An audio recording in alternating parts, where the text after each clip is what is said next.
اسلام اور تصور دجال۔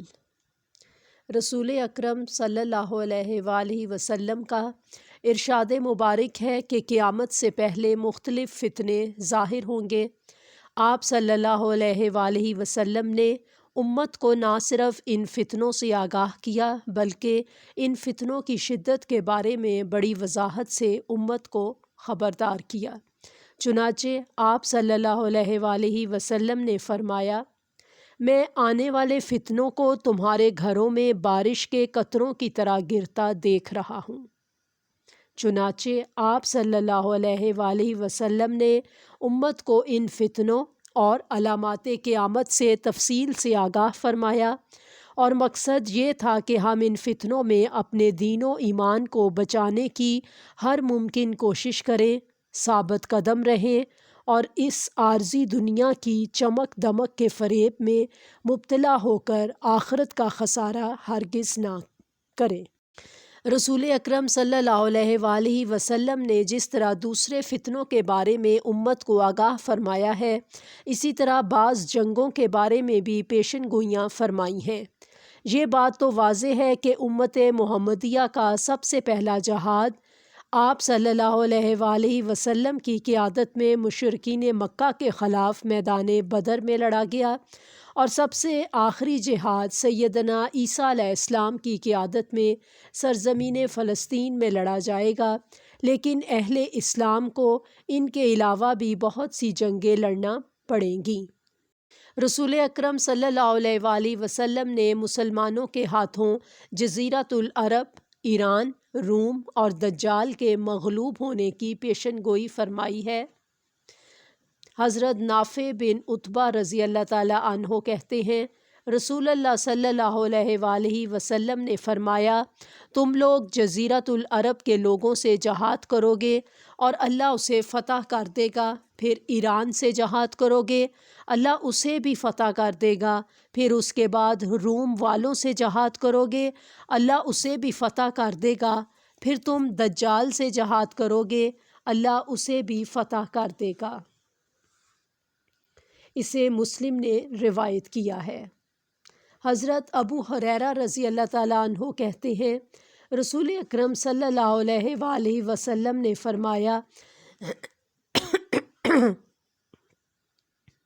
ایران کا بادشاہ کسریٰ مر چکا ہے، اب اس کے بعد کوئی کسریٰ نہ ہوگا، اور جب کیسر روم کا بادشاہ مر جائے گا تو اس کے بعد کوئی کیسر نہیں ہوگا۔ اس اللہ کی قسم جس کے ہاتھ میں میری جان ہے، تم لوگ ان دونوں ملکوں کے خزانے اللہ کی راہ میں خرچ کرو گے۔ اسے مسلم نے روایت کیا ہے۔ اب ان جنگوں کا ذکر ہوگا جن میں مسلمانوں کی قیادت امام مہدی کریں گے۔ کسی مارکہ میں مسلمان اور عیسائی مل کر اپنے مشترکہ دشمن کے خلاف جنگ کریں گے اور فتح حاصل کریں گے۔ فتح کے بعد عیسائی اپنی صلیبی عقیدے کے تعصب کی وجہ سے عہد شکنی کریں گے، جس کے نتیجہ میں مسلمانوں اور عیسائیوں کے درمیان شدید جنگ ہوگی جس میں سارے مسلمان شہید ہو جائیں گے۔ آپ صلی اللہ علیہ وآلہ وسلم کے ایک صحابی حضرت ذی مخبر رضی اللہ تعالیٰ عنہ کہتے ہیں، میں نے رسول اکرم صلی اللہ علیہ وآلہ وسلم کو فرماتے ہوئے سنا ہے کہ تم روم کے عیسائیوں سے صلح کرو گے اور دونوں مل کر ایک دشمن سے لڑو گے جو تمہارے پیچھے ہوگا، تم لوگ فتح حاصل کرو گے، غنیمت حاصل کرو گے اور سلامتی کے ساتھ واپس آؤ گے، اور ایک ٹیلوں والے میدان میں پڑاؤ ڈالو گے، وہاں ایک عیسائی صلیب بلند کر کے کہے گا کہ صلیب کو فتح ہوئی۔ مسلمانوں میں سے ایک آدمی اس بات پر غضبناک ہو کر عیسائی کو مارے گا جس پر اہل روم عہد شکنی کریں گے، اور دوسرے عیسائیوں کو جنگ کے لیے اکٹھا کریں گے، دوسری طرف مسلمان تنہا رہ جائیں گے اور شہید ہوں گے۔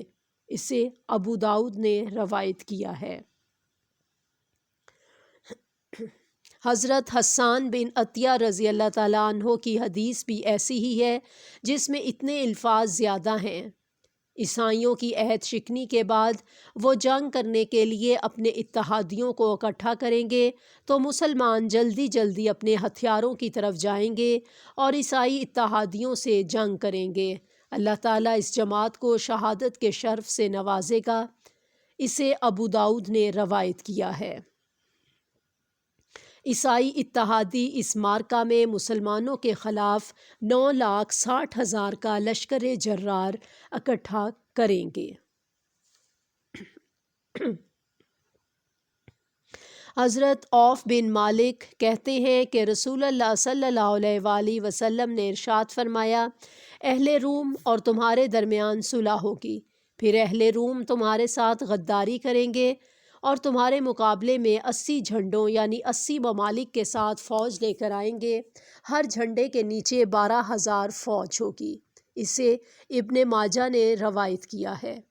دجال کے ظہور سے پہلے مسلمانوں اور عیسائیوں کے درمیان 4 دن شدید خونریز جنگ ہوگی۔